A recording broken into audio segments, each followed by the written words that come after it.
Hey guys, so I'm gonna go over how I made the strawberry themed leather wallet here. So first you're gonna take your piece of leather and then you're just gonna cut it down to size. Then you're gonna take your pattern. I got my pattern from dieselpunk.ro. I'll put the pattern link down in the description. But you're gonna take that pattern after you print it, tape it together, and you're just gonna put it right down on the leather and just apply regular masking tape to it so it doesn't move around here. And what you'll see me do briefly is I take a tea light and I rub the wax all over the tape, and that just makes the next part of punching the actual leather so much easier. So here you see me starting to punch the holes for the leather, and these are going to be your stitching holes that we're going to use later on. What I don't show here is me actually cutting the leather out to size.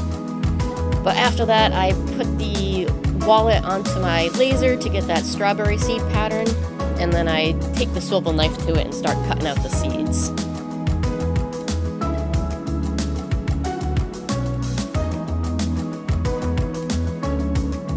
And this next part is the tooling. This part probably took the longest of the project, but essentially what you do is you stamp down the leather around where you cut out so it kind of makes the seeds pop. But that's what this process is. And then I start the dyeing. I'm using Febbing's Red Pro Dye. I find it my favorite kind of dye. It doesn't dry the leather out. It always looks pretty good.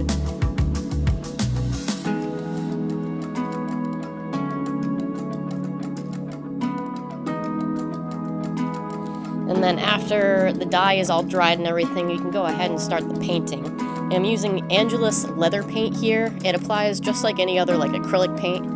I have to do a couple layers on the seeds. You can see here the seeds don't really look too bright, so I think I did 2 or 3 layers here.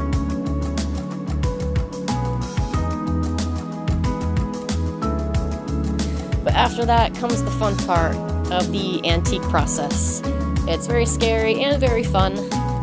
Basically apply this black paste all over your project, give it in all the little nooks and crannies there, and then you end up rubbing most of this stuff off. What's it gonna do is it's gonna leave the black deep parts darker to make the higher parts brighter, if that makes sense. You'll see here when I rub it away in a second. So there's black all around the yellow seeds, and that just kind of makes them pop out a lot more. Antique, it's always scary, but it always looks better in the end, I think. And here I start the stitching. So with the stitching, it's 2 needles with 1 long piece of thread. And what you do is you just kind of alternate back and forth, and you try to keep it consistent. Right side always goes first, and then the left side. And I'm trying to get my viewpoint here of what I'm seeing when I stitch. So you'll see I keep tension on that thread on the right there. Take the left needle, stick it through all those holes that we punched earlier, and pull the thread, pull the needle through. Tighten it up, and then we go on to the next stitch.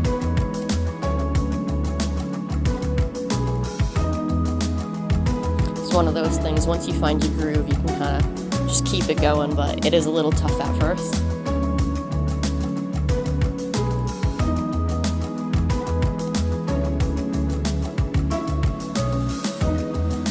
And that's that.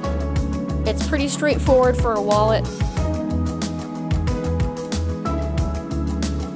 Nothing too fancy here. It's got 3 card holders, 2 money slots on the side, and then 1 extra money slot or note slot right behind the cards. So it's a pretty basic pattern.